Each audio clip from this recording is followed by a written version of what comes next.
حضرت محدث ابن جوزی نے لکھا ہے کہ حضرت حبیب اجمی ایک بزرگ تھے، ان کے پاس ایک شخص اکثر آتا تھا، بڑا مالدار تھا، ایک ہی بیٹی تھی، وہ بھی ٹانگوں سے معذور تھی۔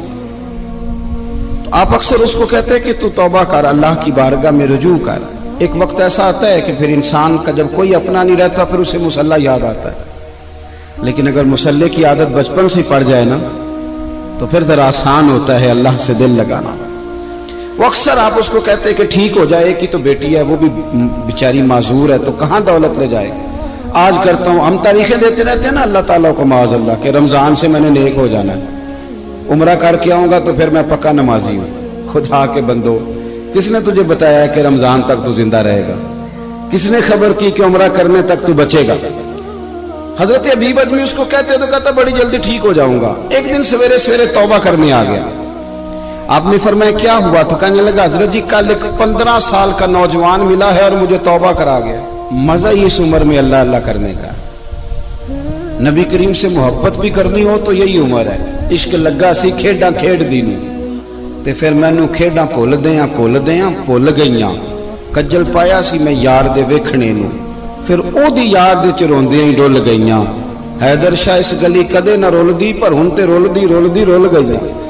جن لوگوں نے ابو جہل کو قتل کیا تھا ان کی عمریں بھی 15 سال تھی۔ ہم تو بڑے ہی نہیں نہ ہوتے ساری زندگی، نہ ہمیں کو بڑا ہونے دیتا ہے، ہم بڑے ہی نہیں ہوتے، یہی تو عمر ہے کچھ کر گزرنے کی۔ 15 سال کا نوجوان توبہ کرا گیا تو حضرت حبیب اجمی کہنے لگے وہ کیسے؟ کہنے لگا حضرت جی میں کل منڈی گیا تھا، مجھے کچھ سامان خریدنا تھا، تو بغداد کے بازار سے میں نے مچھلی خرید لی 10 کلو، باقی بھی سامان تب خود لے جا نہیں سکتا تھا۔ تو مزدور آپ کو پتہ ہے بیچارے آج بھی سڑکوں پہ بیٹھے ہیں، تو مزدور بیٹھے تھے تو ان میں ایک نوجوان 14-15 سال کا، چہرے پہ بڑی روشنی۔ میں نے اس کو کہا بیٹے مزدوری کرو گے؟ کہنے لگا حضور مزدوری بھی کرتا ہوں، پڑھائی بھی کرتا ہوں، اور جو اللہ کو منظور ہو اس کی عبادت بھی کرتا ہوں۔ میں نے اسے کہا کہ یہ میرا سامان ہے فلان جگہ پہنچانا ہے، کیا لوگے؟ کہنے لگا 3 دینار مزدوری۔ سودا طے ہو گیا، اس نے سامان اٹھا لیا۔ کہتے ہیں رستے میں ظہر کا وقت ہو گیا، کہنے لگا چچا اگر اجازت ہو تو نماز پڑھ دو۔ 15 سال کا جواب۔ کہتے میں رکھ کے نا وہاں سامان تو پھٹے پہ بیٹھ گیا، وہ نماز پڑھنے چلا گیا، باقی لوگ دیر سے آئے، وہ بچہ جلدی آ گیا۔ میں نے کہا بیٹے آپ جلدی آ گئے؟ کہنے لگے نفل چھوڑ دیے، آپ یہی نہ سمجھ لیں کہ کام چور ہے، میں بعد میں پڑھ لوں گا۔ کہتے ہیں وہ دوپہر کا وقت، رمضان بھی نہیں تھا، میں اس بچے کو نوجوان کو گھر لے گیا اور میں نے اپنی بیوی سے کہا کہ بڑا نیک ہے، نمازی ہے، اور راستے میں یہ بھی ہوا ہے کہ میں نے اسے ایک دفعہ کہا ہے کہ یہ مجھے تھوڑی دیر کے لیے دے دو، گرمی بڑی ہے، تمہیں پسینہ آ رہا ہے، میں اٹھا لیتا ہوں۔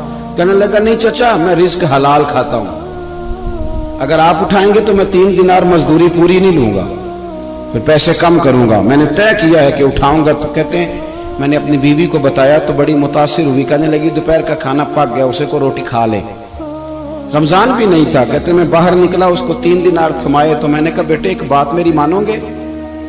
کہنے لگا بتائیے۔ میں نے کہا کھانا پکائے کھا لو۔ کہنے لگا میں معافی چاہتا ہوں، میں نے روزہ رکھا ہوا ہے۔ حضور نے حکم دیا، حکم نبی کریم نے حکم دیا، بخاری مسلم کی حدیث ہے، فرمایا نوجوانوں اگر تمہارے پاس طاقت ہے تو نکاح کر لو ورنہ روزے رکھو۔ حکم دیا، یا نکاح اور یا روزے، یہ سرکار کا حکم ہے۔ بھائی نفلی روزہ نفس کی قوتوں کو کچلتا ہے، انسان میں نورانیت اور روحانیت لاتا ہے۔ کہتے وہ کہنے لگا میں نے روزہ رکھا ہے، میں اور متاثر ہو گیا۔ میں نے کہا اب کیا کرو گے؟ کہیں اور جانا ہے؟ کہنے لگا نہیں، میں جس دن 3 دینار کما لیتا ہوں پھر میں مزید لالچ نہیں کرتا، باقی وقت یا قرآن مجید پڑھتا رہتا ہوں یا نبی پاک پہ درود شریف پڑھتا رہتا ہوں۔ آپ بتائیں؟ تو میں نے کہا کہ افطار میرے ساتھ کر لو۔ کہتے ہیں میں اسے مسجد چھوڑ آیا اور خود میں لوٹ آیا۔ افطار کے بعد میں اسے لایا، کھانا کھلایا، عشاء پڑھی، اس کا گھر دور تھا، میں نے ڈرائنگ روم کھول دیا، بیٹھک کھول دی، وہیں وہ سو گیا۔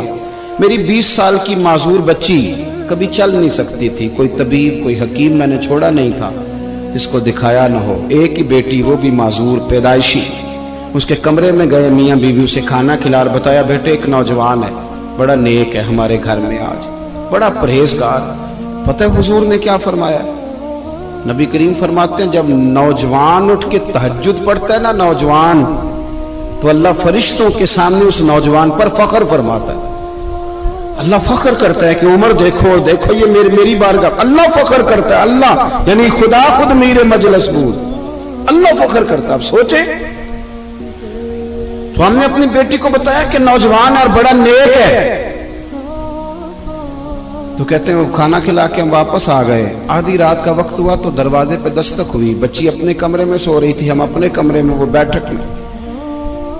گھبرا کے اٹھے کہ اس وقت کون ہے دروازے پہ؟ تو بیٹی کہنے لگی ابا دروازہ تو کھولنا. کہتے ہیں دروازہ کھولا تو 20 سال ہو گئے تھے بیٹی کو, کبھی اس نے چل کے نہیں دکھایا تھا, کبھی دوڑ کے ادھر جاتی کبھی ادھر آتی. کہتی الحمدللہ اللہ نے میری ٹانگیں ٹھیک کر دی. ہم دونوں رونے لگے, اے اللہ تو کتنا کریم ہے, کیسے ہوا بیٹے سارا کچھ؟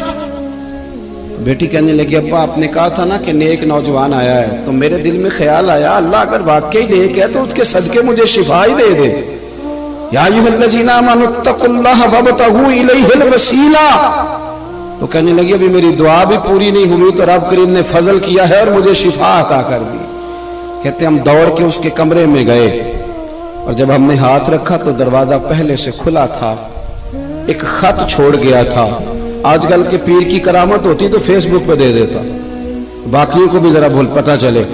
کہتے ہیں وہ خط چھوڑ گیا اپنے بستر پہ کہ اگر تم لوگوں کو مجھ سے محبت ہو گئی ہے تو میرے پیچھے نہ دوڑنا, اس رب کی بارگاہ میں جھکنا جس رب نے میرے اوپر بھی فضل فرمایا ہے اور آپ پر بھی کرم فرمایا. میرے نوجوان دوستو, یہ جو بچپنا ہمیں لوگ کہتے ہیں نا ابھی بچے ہو, ابھی جب آپ بالغ ہو گئے تو نماز فرض ہو گئی, سچ بولنا ضروری ہو گیا, رزق حلال کھانا ضروری ہو گیا, شریعت ساری کی ساری لاگو ہو. ایک تو درگزر سے کام لیں, دوسرا اپنی زندگی کے اندر خواہشات کو چھوڑیں. سادہ کھانا تو ویسے انسان کو تندرست رکھتا ہے. یہ جو چکر ہم نے ڈالا ہوا ہے نا مرضیاں کرنے کا, اب موٹر سائیکل بالکل اچھی بھلی ہوتی ہے پر سفارش یہ ہے کہ ماڈل پرانا ہو گیا ہے.